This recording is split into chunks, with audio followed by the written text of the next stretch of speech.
করেছো, তুমি অনেক কিছু করছো, সেটা তো আমি অস্বীকার করছি না। কিন্তু আমি বারবার বলছি, তুমি যে উদাহরণগুলো দিচ্ছ সেগুলোকে কিছু করা বলে আমি কনসিডার করি না। যাই হোক, অনেক রাত হয়েছে, এত রাতে আমি তোমার সঙ্গে চেঁচামেচি করতে চাই না। তোমার খাবার হলে তুমি খেয়েছো। খাওয়ার মতো সিচুয়েশন তো তুমি রেখেছো, আমার খাওয়ার কথা বলছো।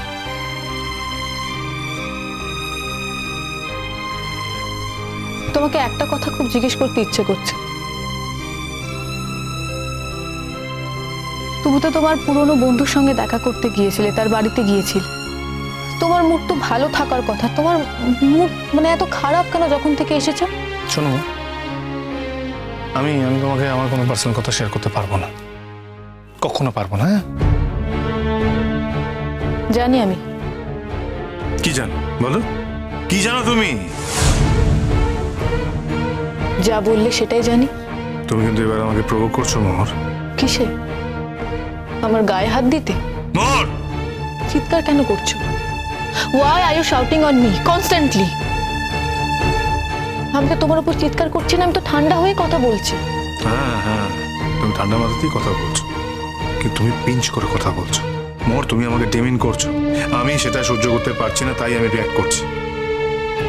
তুমি নিজেকে কি মনে করো? হ্যাঁ, তুমি নিজেকে বেশি চালাক মনে করো? হ্যাঁ না, আমি নিজেকে চালাক মনে করব কোথার থেকে? আমি তো চালাক নই, আমি মফস্বলের একটা বোকা মেয়ে। আর আজকে তুমি আমাকে সেই কথাটা বললে। মফস্বল থেকে কলকাতাতে এসে কলকাতার জল পেটে পড়ে আমি কলকাতার লোকেদের মতো স্মার্ট হতে যাচ্ছি।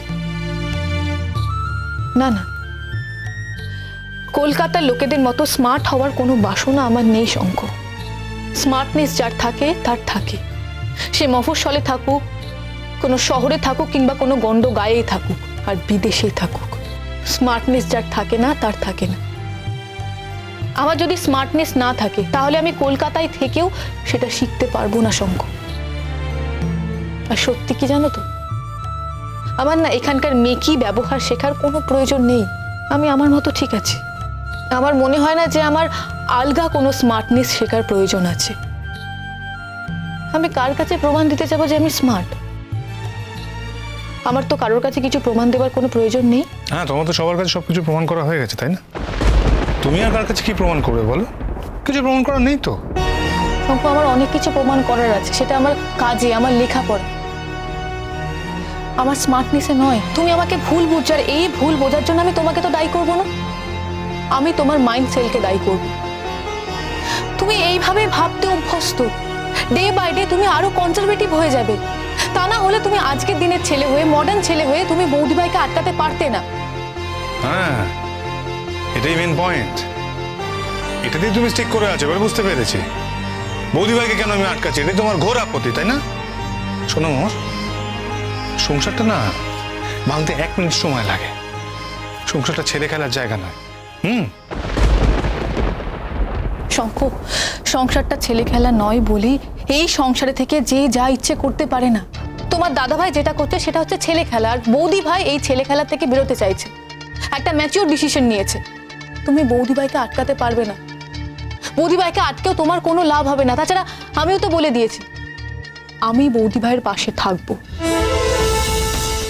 দেখো শঙ্খ, তোমার জীবনে অনেক বন্ধু থাকতে পারে। 5 বছর তুমি কারোর সঙ্গে থেকে সেটা তুমি আমাকে নাই বলতে পারো। তুমি সেই বন্ধুর বাড়িতে গিয়ে সন্ধেবেলা সময় কাটিয়ে আসতেই পারো। সে তোমাকে তার পার্সোনাল কথা শেয়ার করতে চাইতেই পারে। কিন্তু একটা মেয়ে কিছু করলে তোমাদের কাছে দোষ হয়ে যায় কেন গো? এটা কোন সংবিধানে লেখা আছে যে একটা ছেলে যেটা করতে পারে একটা মেয়ে সেটা করতে পারে না? সবার আগে আমাকে সেটা দেখাও, তারপর আমি তোমার সঙ্গে কথা বলবো।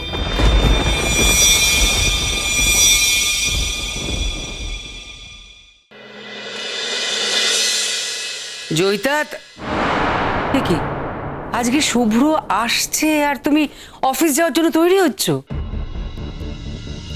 তোমাকে লজ্জা শরম সব চলে গেছে। অফিসে যাওয়া মানে সেটা লজ্জা শরমের মতো কাজ, এটা তো জানতাম না। শ্রমণা, তুমি না খেয়ে চলে যাচ্ছ কেন? তুমি একটু দাঁড়াও, আমি তোমার জন্য খাবার নিয়ে আসছি। তাড়াহুড়ো আছে না, তাই না খেয়ে চলে যাচ্ছে। বৌদি ভাই, আমি তোমার জন্য ব্রেকফাস্ট করে আনছি। হ্যাঁ মোহর, যাও তো তাড়াতাড়ি নিয়ে এসো, যাও। শোনো শ্রমণা, আমি তোমাকে বলছি তুমি আজ এখন বাড়ি থেকে বেরোবে না। সেদিন চলে গেছে মা। আমার কাজের প্রয়োজনটা আমার কাছে সব থেকে আগে। আপনার ছেলে তো আসছে থাকবার জন্য, তা সে আসছে বলে আমাকে বাড়িতে থাকতে হবে, এর কি কোনো মানে আছে বলুন? এতদিন তো আমি এই বাড়িতে থেকেছি, সে কি এসেছিল? সব সময় এক কথা শুনতে শুনতে না আমার কান পচে গেছে। এত বছর ধরে এই একই রকম আচরণ দেখতে দেখতে আমারও চোখ দুটো অন্ধ হয়ে যাওয়ার জোগাড় হয়েছে, সেটা তো ভাবছেন না।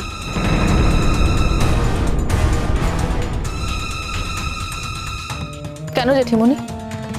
বৌদি ভাই যখন তার কাজে যেতে চাইছে তখন আপনি তাকে বাধা দিচ্ছেন কেন? প্রত্যেক মানুষের কাছে তার কাজ ইম্পর্টেন্ট। তোমার কাছে আমার কাজ শিখতে হবে। কোন কাজটা ইম্পর্টেন্ট, কোন কাজটা ইম্পর্টেন্ট নয়, সেটা এখন তোমার কাছ থেকে শিখতে হবে আমার। শিখলেই বা ক্ষতি কি? মানে আপনার অসুবিধে কোথায়? আমরাও তো আপনার কাছ থেকে অনেক কিছু শিখি না? মোহর, তুমি আমার সঙ্গে এভাবে একদম কথা বলবে না, আমি বলে দিলাম। আমি কি খুব ভুল কথা বলছি? আমি তোমার সঙ্গে কথাই বলতে চাই না। আমি আমার ছেলের বউয়ের সঙ্গে কথা বলছি, মাঝখানে তুমি কেন ফোপর দালালি করছো বলো তো? সব বিষয় তোমার কি দরকার আমি তো বুঝতে পারি না। ছেড়ে দাও মোহর, তুমি কোনো কথা বলো না। আমি কি করব সেটা তো আমিই জানি, তাই না? থাক না শ্রবণা, আগে তুমি খেয়ে নাও, তারপরে কথা বলবে। সবাই মিলে ইন্ধন জুগিয়ে জুগিয়ে আমার ছেলের বউটার মাথাটা একেবারে চিবিয়ে খাচ্ছে, একটা সংসার শেষ করে দিচ্ছে। বর্দি, বর্দি, তুমি কি এই কথাটা আমাকে বলছো? কে কি করছে সেটা সে নিজের মনেই জানে।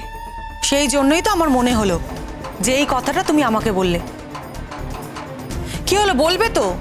তুমি কি এই কথাটা আমাকে বললে না বলো? ছোট মা, তুমি কি এই কথাটা শুনে দুঃখ পেলে? আমি কিন্তু একদম দুঃখ পাইনি। আমরা যদি বৌদি ভাইকে বুদ্ধি দিয়ে থাকি সেটা খারাপ কেন হতে যাবে? সেটা নিশ্চয়ই ভালো বুদ্ধি। তা না হলে বৌদি ভাই সেটা অ্যাকসেপ্টই বা কেন করবে? বৌদি ভাই তো আর বাচ্চা মেয়ে নয়। হ্যাঁ, আমরাই বৌদি ভাইকে সাজেশন দিয়েছি বাড়িতে না থেকে কাজ করতে। শুধু কাজ তো উনি করছেন না, আরো অনেক কিছু করছেন। অনেক কিছু বলতে? এই থামো তো, মনে হচ্ছে অনেক বীরত্বের কাজ তুমি করেছো। আমাকে দিয়ে এই কথাগুলো বলিও না কেমন? আমার তো মনে হয় না আমি আজ পর্যন্ত কোনো অন্যায় করেছি, আর যদি কোনো অন্যায় করেও থাকি তাহলে সেই অন্যায়ের থেকে 10 গুণ বেশি অন্যায় আপনার বাড়িতে আপনার ছেলে করে যাচ্ছে। আমি তো বলবো আগে নিজের ঘর ঠিক করুন, তারপর পরকে শাসন করবেন। নিজের ছেলেকে আগে শাসন করুন, তারপরের কথা না হয় পরে হবে।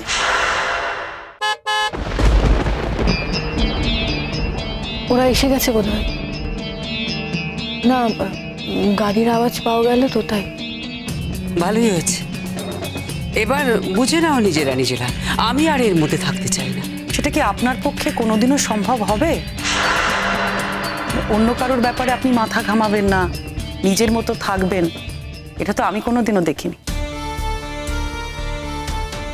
খবরদার বলছি, তুমি আমাকে একদম রাগাবে না কিন্তু। আমি দেখতে পাচ্ছি তোমার শ্বশুর মশাই না থাকলে তুমি আরো বেশি বেড়ে যাও। ও হ্যাঁ, তাই তো। বাবা কেন নেই বলুন তো? তার তো ছেলে আসছে। আপনি শুধু আমাকেই বাড়িতে থাকতে বলছেন, আর যে আসছে তার বাবাই যেখানে নেই। তার বাবা না একটা ইম্পর্টেন্ট মিটিংয়ে গেছে, আর এর জন্যই সংসারটা চলে আমাদের। তার ঘাড়ে তো চাপ কিছু কম নেই। বর্দি, এই কথাটা নিশ্চয়ই তুমি আমাকেই বললে, কারণ আমি আর আমার 2 মেয়ে আমরা এই বাড়িতে পড়ে রয়েছি, তোমাদের পয়সায় খাচ্ছি, তাই তো? কিন্তু আমি যতটুকু জানি তোমার দেওর তো এই কোম্পানিরই অংশীদার, তাই না? আর বর্দাই যে তোমার দেওরকে মাথায় তুলে তুলে উচ্ছনে পাঠিয়েছে সেটাও কিন্তু আমরা সবাই জানি। এটা কিন্তু তুমি অস্বীকার করতে পারো না, কারণ বর্দা সারাটা জীবন অন্ধ ধৃতরাষ্ট্র হয়ে থেকেছে। বর্দা যদি সেটা না করে সময় থাকতে তোমার দেওরকে বোঝাতো যে নিজের পায়ে নিজে খেটে করে খাও, তাহলে কিন্তু তোমার দেওর ওই শুধু দাদা আছে বলে আর ক্ষমতার জোরে ওই জায়গাটায় পৌঁছতেই পারতো না। কারণ তুমি খুব ভালো করে জানো বর্দি, তোমার দেওরের সেই কোয়ালিটিই নেই। আর শুধু তুমি কেন, আমরা সবাই সেটা জানি। ওর দাদা যা করেছে সেটা ওর দাদা ভালো বুঝেই করেছে। ওর দাদা ওরকমই একজন মানুষ। ভাইয়েদের বঞ্চিত করে কোনো কাজ এতদিন করেনি ও। আর আজ ভাইয়ের বউরা সব বড় বড় কথা বলছে। ওসব ভাইয়ের বউয়ের কথা কি বলবো, ছেলের বউরা তারাই কিছু কম বলে নাকি?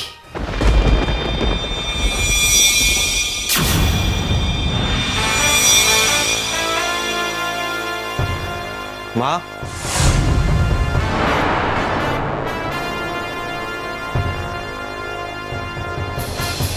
বাবান,